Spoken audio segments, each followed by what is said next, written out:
retrouvons notre correspondant Daniel Haïk et on en parlait il y a quelques instants avec Pascal Sunshine. Le titre commun qui fait ce matin, Daniel, la manchette des quotidiens israéliens se rapporte, comme l'on pouvait s'y attendre, à la crise dans les relations entre Israël et les États-Unis.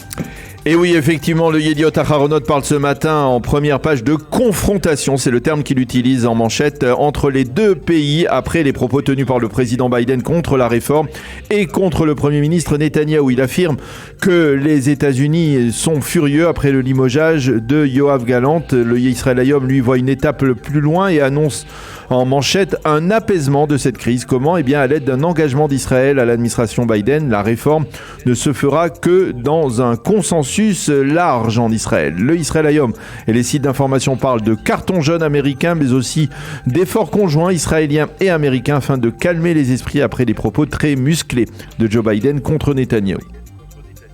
Et les éditorialistes s'expriment massivement ce matin sur cette crise entre Israël et les États-Unis. Pour Michael Oren, l'ancien ambassadeur d'Israël aux États-Unis qui s'exprime dans le Israël Hayom, même si les États-Unis sont préoccupés par la crise, ils n'ont pas le droit de s'immiscer dans le débat autour de la réforme et d'y prendre position. L'histoire a prouvé qu'à chaque fois qu'un gouvernement israélien était attaqué par l'administration américaine, ce gouvernement se renforçait sur le plan électoral. Le professeur Avraham Ben-Tzvi, lui, est plus inquiet. Il parle toujours dans le Israël Hayom d'une brèche qui risque de se transformer en véritable fracture entre les deux pays si Binyamin Netanyahou ne gèle pas définitivement la réforme. Ben-Tzvi déplore également les expressions méprisantes des partenaires de la droite de la coalition envers les États-Unis. Il les qualifie de dangereux car Israël approche aujourd'hui d'une étape où il est perçu à Washington non plus comme un atout mais comme un fardeau. L'ancien conseiller à la sécurité nationale Meir Ben Shabbat considère pour sa part, toujours dans le Israël Hayom, que le message d'avertissement de Joe Biden est destiné à influencer le débat en Israël autour de la réforme, mais au bout du compte, il risque de facto de renforcer l'Iran.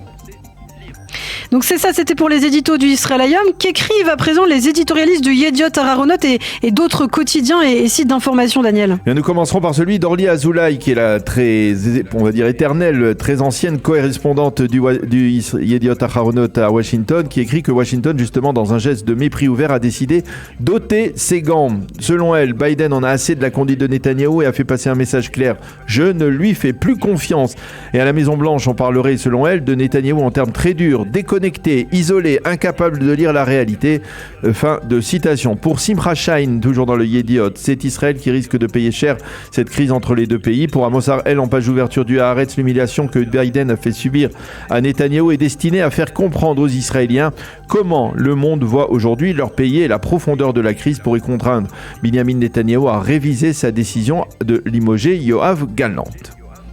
Et justement, le second grand titre dans les sites d'information se rapporte au statut de Yoav Gallant. En effet, depuis dimanche soir, le ministre de la Défense a été démis officiellement de ses fonctions par Netanyahou. Et c'est cette annonce qui a mis le feu aux poudres et provoqué le chaos national dans la nuit de dimanche à lundi, ainsi que la grève générale de lundi. Mais de facto, depuis cette annonce, Binyamin Netanyahou n'a toujours pas envoyé de lettre de limogeage comme l'exige la loi.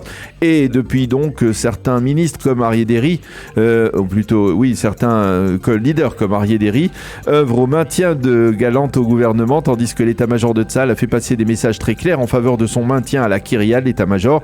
Le Israël Hayom affirme ce matin qu'un compromis est envisagé selon lequel Gallant ne serait pas limogé à condition qu'il s'excuse publiquement pour avoir exprimé son opinion en faveur du gel de la réforme samedi soir alors que Binyamin Netanyahou n'était pas en Israël. Le Maariv, lui, se demande en page d'ouverture si l'on n'est pas en train de trouver une solution d'apaisement dans ce dossier.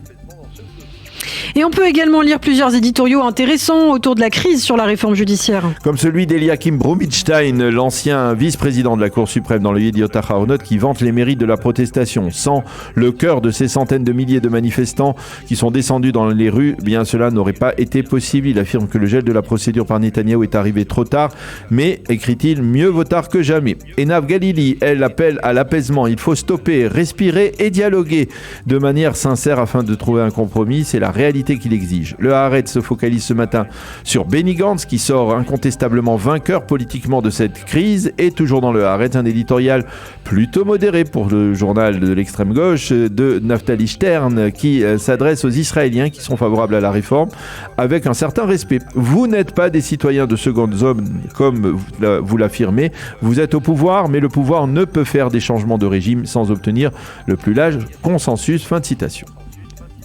Dans le reste de l'actualité, Daniel, le Yediot Aharonot consacre sa manchette ce matin à un terrible fait divers qui remonte à 17 ans. Et oui, il s'agit d'un fait divers qui avait choqué la société israélienne en décembre 2006 et qui, depuis, revient régulièrement sur le devant de la scène, l'assassinat sordide de la petite Tahir Rada, une jeune israélienne à Katzrin sur le plateau du Golan. C'est en effet ce matin à 10h que l'on connaîtra le verdict dans le nouveau procès, le procès renouvelé de celui qui a déjà été reconnu coupable et condamné pour ce meurtre, Roman Zadorov. Sans rentrer dans les détails, Zadorov a certes été condamné, mais sa culpabilité a toujours été mise en doute. Lui-même a toujours plaidé l'innocence et certains détails retrouvés sur la scène du crime pourraient laisser penser que l'assassin est une autre personne. Ces doutes ont conduit la justice donc à rouvrir le dossier et à offrir une seconde opportunité à Zadorov d'être innocenté. On connaîtra la réponse donc en début de matinée. Outre le Yediot, les quotidiens et les sites d'information mentionnent eux aussi en évidence cette dramatique échéance. Et puis enfin rapidement pour terminer sur sa double page centrale ce matin, le Israël Hayom a choisi un dossier original à l'approche de la fête de Pessah. Effectivement, le quotidien gratuit a estimé que les 10 plaies qui ont précédé il y a 3335 ans la sortie d'Égypte ne sont pas qu'un lointain souvenir, mais bien une réalité de notre époque. Et il énumère, le Israël Hayom, les 10 plaies que les Israéliens subissent eux de nos jours en Israël même. Les voici résumées de manière concise. Tout d'abord, bien évidemment, la fracture actuelle au sein de la société israélienne autour de la réforme, la hausse du coût de la vie, l'augmentation des prix hypothécaires cette dernière année, les embouteillages monstres que tout Israël connaît, les accidents de la route, la violence, la pauvreté d'une partie de la population, le fossé social dans le système éducatif, le traitement des personnes âgées et enfin les programmes de la télé-réalité. Et cela effectivement, perçu comme cela ne rivalise pas si mal que cela avec les 10 plaies d'Égypte.